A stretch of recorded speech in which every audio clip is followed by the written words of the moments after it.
Sasa huyu uko gani sasa? Bro, kwani umetensa sasa? Acha turudie tena. Tumeshatoa. Acha turudie tena.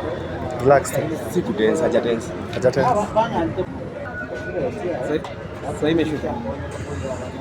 70. Iko juu bado. Mara kwanza ilikuwa ngapi? Iko juu. Iko juu. Yake ya kwanza ilikuwa 80. 181 over 115. Hiyo ni juu sana. Iko juu. Unapaka mimi yenye naangaliaga mimi mara nyingi ni ya 105. Hiyo ndo nafanyaga kichwa inauma. Kuna mama na kichwa sasa hivi. Kichwa inauma. Na dizziness, unasikia dizziness. Kuanguka hivi. Dizziness hata unakuja kilala. Kusikia usingizi, fatigue ama umechoka sana mchana. Bure na sasa hujafanya kitu nzito. Kuja hapa kutibu. Unaitwa nani? George. Unaweza ongeza sauti kidogo? Unaitwa George. Naitwa George. Unapiga ngaso gani mtaa? Niko nauza boots na kufanya biashara. Au mfanya biashara. Nimepima pressure yako na nimeona iko juu sana. Unapata huko 190 over 110 huko hivyo. Hiyo ni dangerous. Hiyo ni hypertensive rate. Hiyo ni hypertensive crisis. So umeniambia umekuwa na blurry vision. Uoni vizuri sana na ni very dangerous. So naweza kuadvise sana, nitakulink up na hospitali utaenda. I will just give you a referral right now. Uende hapo, hawajani sponsor or anything, but for free will. I know what you're going through. Na ni mbaya sana. Uwe na destroy vital organs kama brain, macho, kidneys na ujuangi. Inakulanga polepole na ujui.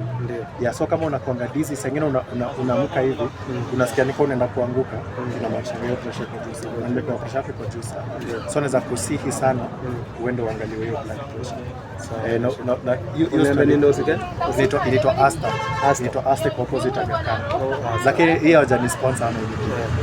Ni venye I know the hospital and they have I have been there and they have treated me very well. Ni Wahindi and they do it very well.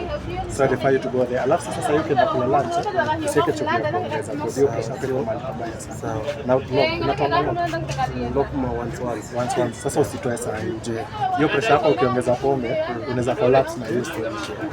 Kama ifanye uko na heart attack ama heart disease. Sawa. So usiweke chumvi, usiongeze chumvi kwa chakula. Jaribu kula green sana. Meanwhile before ndio uko hospitali. Na maji kama ngano sana nayo kwanza kwa nao. Sasa hivi ngangana kula ugali kidogo na greens mingi. Kama ni fish na kula fish. Fish ni sawa. Fish kuku sawa. Red meat hizo ndo nakula sana. Red meat punguza. Fish ama kuku na ugali sana. Joy mtayafanya sana juu ya fish. Sawa. Alafu fruits. Ukipata ndizi mali, watermelon kula. Pineapple kula hizo sana. Sawa, nitakuwa fiti. Na uzingatie kuna haraka. Sawa, ndo nakwambia usiponee macho kabisa. Sawa. Juu inapoteza macho na ita take a lot of time kuku. A lot of time. Sawa, nitakuwa fiti. Sawa, pamoja na